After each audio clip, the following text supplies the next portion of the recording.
It's interesting where photography takes you when you're out and about. I went to the beach early sunrise on Friday. It was a beautiful calm morning. The sea was as calm as you like. The sun was bright and I was there to see if I could take advantage of the sunlight on the buildings overlooking the sea.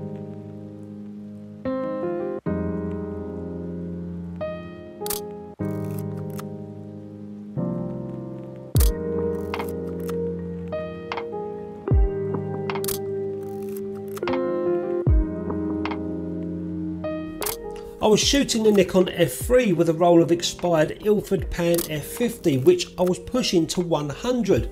As I was focusing solely on the buildings, I noticed the sun wasn't as bright, and when I looked behind me, I discovered this soft mottled cloud formation starting to cover the sun.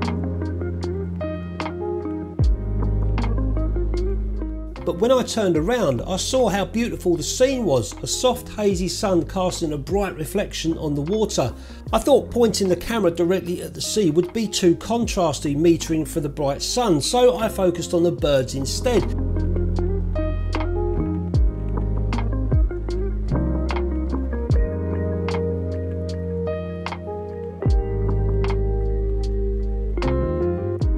And these ones where I was silhouetting the birds on the bench. Of course I couldn't leave without shooting directly at the sun and the sea and those reflections, and I'm glad that I did.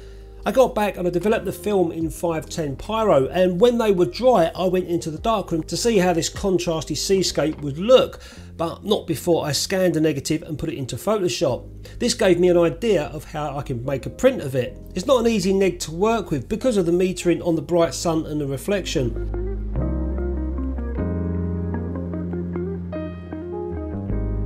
When I print this, the light from the enlarger is going to pass straight through the negative through those thin areas and turn the paper black within seconds. So I had to do some tests to see how I can make the best of it using contrast filters and a bit of dodging and burning. And if you're a member of the channel or a Patreon, you can see the darkroom session in full. And needless to say, I think the print came out beautifully.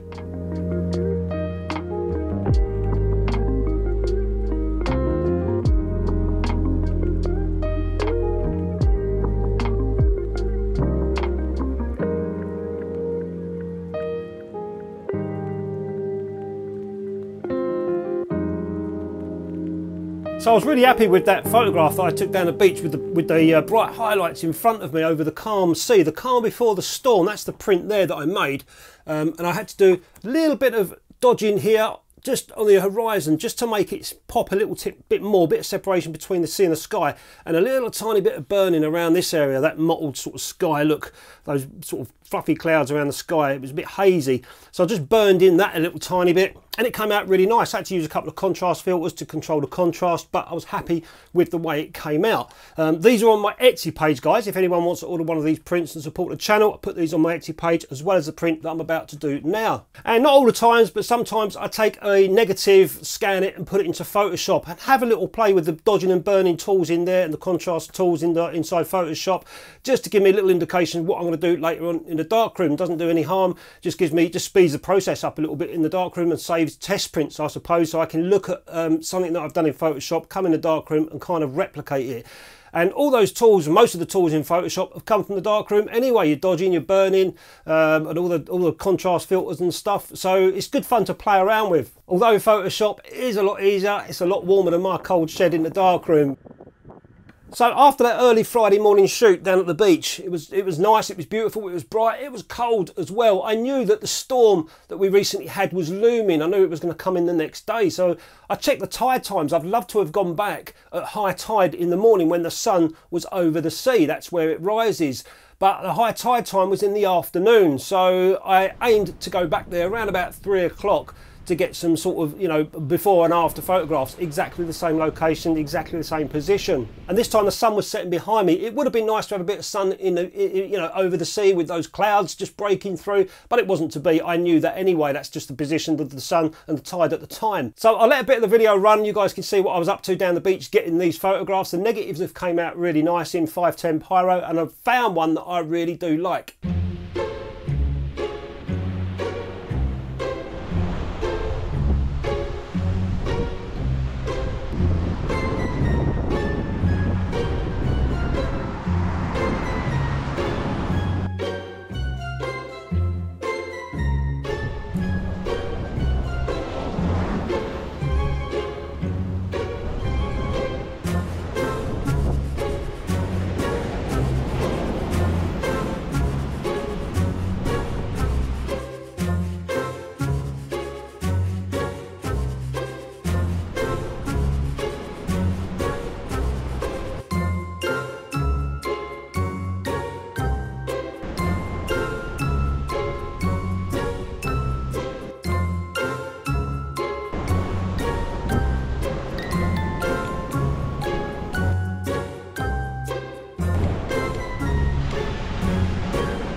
course, it's bitterly cold.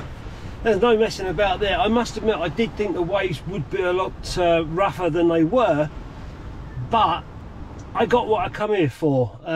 It's only about 10 minutes drive from where I live. I didn't as much want the waves breaking over the water. I just wanted it as they approach. When you get that nice dark line on the waves, that undercarry on the waves, it looks really nice. So that's pretty much what I was after. And I took about 20 photos there. I didn't need to go anywhere else. The sea was doing everything for me, so every photograph I took was different in its own right. A couple of different left and right shots, but mostly I just wanted to get different waves. So I've only taken about 20 shots. What I'm going to do is get back, cut that film out of the camera and develop what I've got, what I've shot.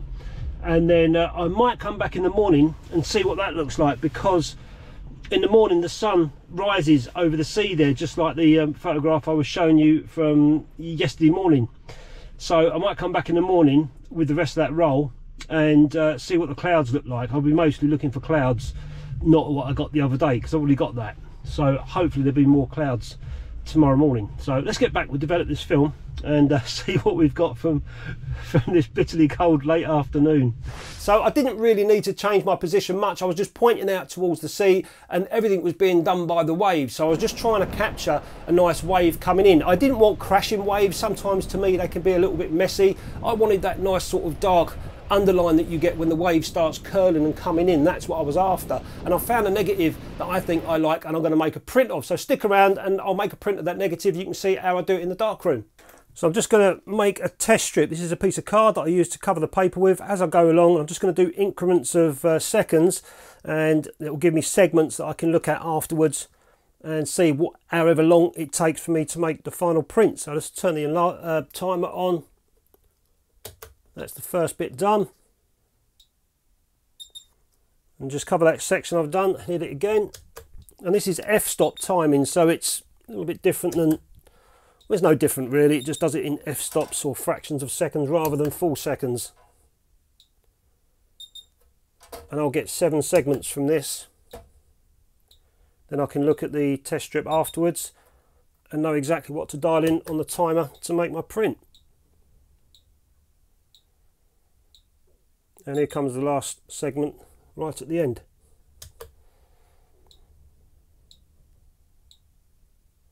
So we'll develop this and then we'll have a look at it once it's dried.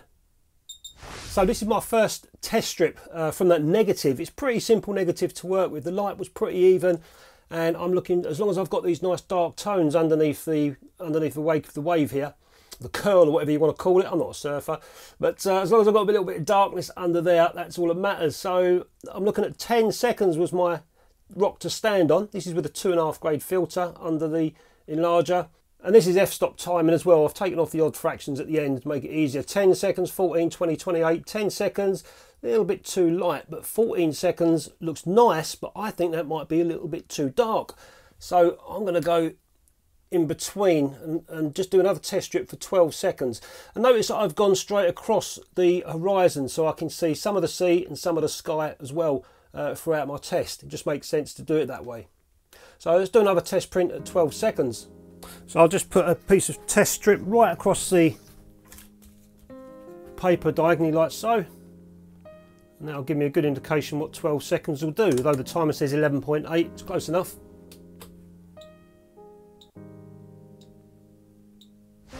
And then it goes into the developer. So this is all fresh developer, so it'll be in here just over a minute, and then after that it won't get any blacker. Even if I left it in the 2, 3, 4, 5 minutes, it'll just reach its D-max, its maximum blacks, and then the development will stop. So just over a minute, and then we'll get that stopped, fixed, washed, squeegee it off, and then we'll have a little look and see what our tones are like. That's all I'm looking at, is tones, highlights, and the shadows as well on this print. And if it goes well, I think this is going to look really nice.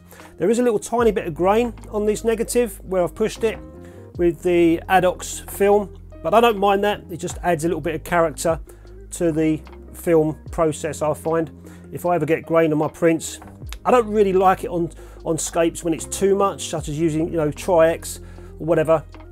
them sort of films, HP5, pushing them sort of films, and then you start getting golf ball grain size in escapes. But then saying that, sometimes it can look effective.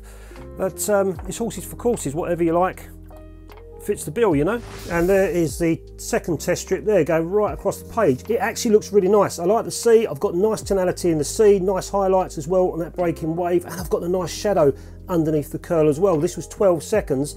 I went between these two, which was 10 and 14.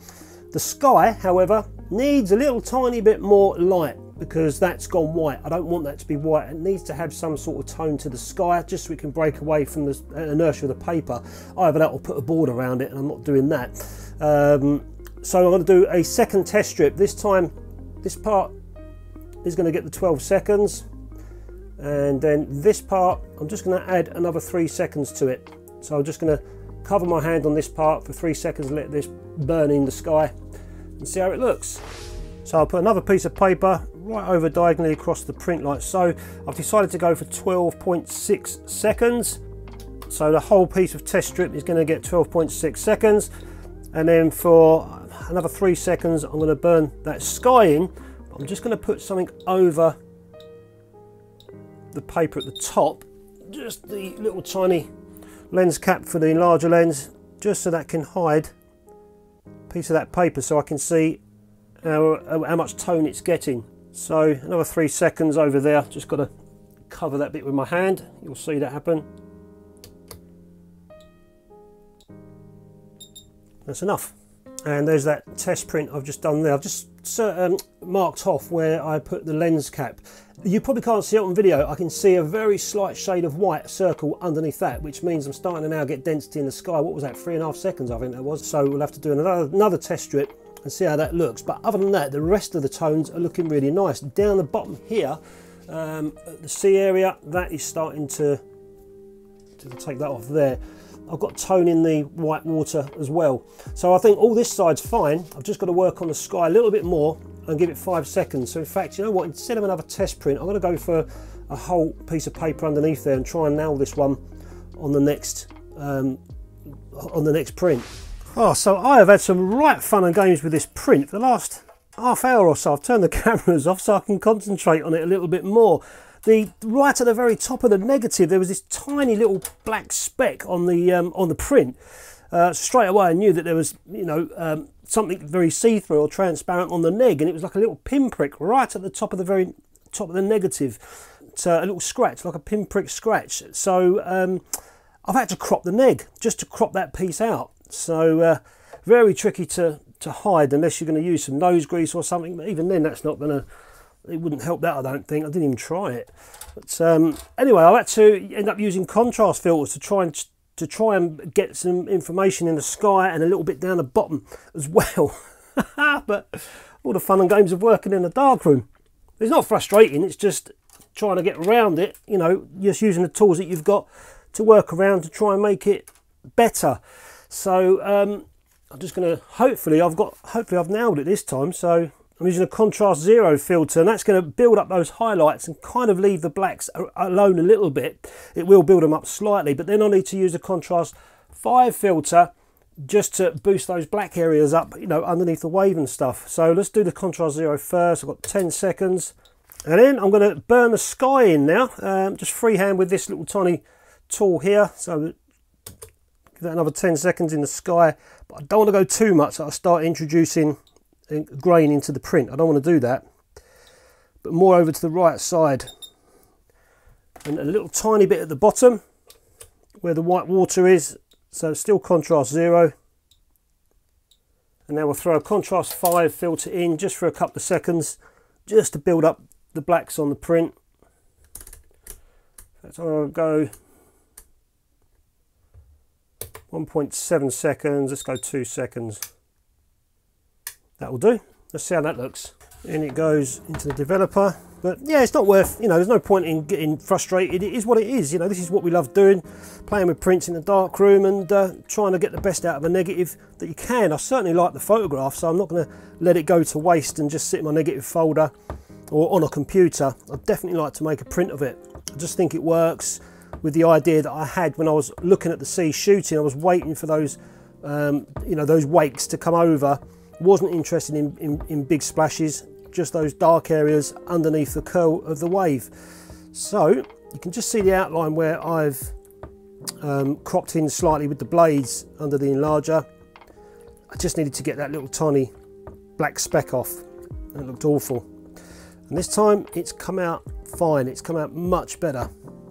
So that was the first print that I did with a 2.5 grade filter, and I just wasn't building the highlights up enough in the sky and down here. If I'd carried on with the 2.5 grade filter, all that would have done, yeah, sure, it would have built up the highlights, but it would have also crushed my blacks completely and the whole print would have just looked dark and messy. So I come off of that and started to use contrast filters. I did have a little play around with them to see where I was going to go, and I ended up finding a sweet spot for it, and I'm really happy with the way this one's come out. So I used a contrast 0 filter. That's just going to build up the sky and the highlight area, especially down here in the white waters. And then on top of that, I just put a couple of seconds of contrast 5 just to boost the blacks a little tiny bit, and it seemed to have worked really well. Did a little bit of with a contrast 0, a bit of burning in down here, just these white water wasn't going to be too bright, and also in the sky, especially up this end where it was a little bit brighter in the sky, and it's come out looking really nice. So I went off for my lunch and come back, and now the print's nice and dry. It's come out really well. I'm happy with that one. I'm glad I went back the next day as well to get it was a tail end of the storm. I was hoping to get there earlier in the morning, but the tide was out, so there was no point. I had to wait for the tide to be in to get these sort of shots. So yeah, I went out in the afternoon. So I've now got a calm with the storm the day before, exactly the same location the next day, at the tail end of the storm though. Even so, the next day was actually really windy, but I didn't bother going out again. I got what I got. So I didn't go out to take photographs of the sea. I went out to get some photographs of the buildings opposite the sea where the low sun was shining on them. And it's only when I turned around and noticed the sky and the sea, and I thought, wow, that actually looks really nice. And I took a few photographs, and then I took some photographs of birds, and those ones are the silhouettes of the crows. I thought they come out really nice as well. I composed that really nicely, and they also come out nice too. And that's a really nice film as well. The Ilford Pan F50 film is quite a nice film. I was pushing it to 100, so I was managing to easily have that handheld. But often, more than not, you'll be needing a tripod with that film if you want to shoot it at 50, depending on your lighting conditions at the time. But it's a lovely film to work with, and that was expired probably about 15 years or so, but it has been refrigerated and it lasted well. As for the other film that I shot the next day on the waves, which was Adox CHS 100, I very rarely shoot that film. I didn't develop it in Adox's special developer for that. I just put that in Pyro, and that came out nice as well. Quite a nice film. Anyway, I hope you enjoyed the video, and thanks very much for watching, and I'll catch you next time.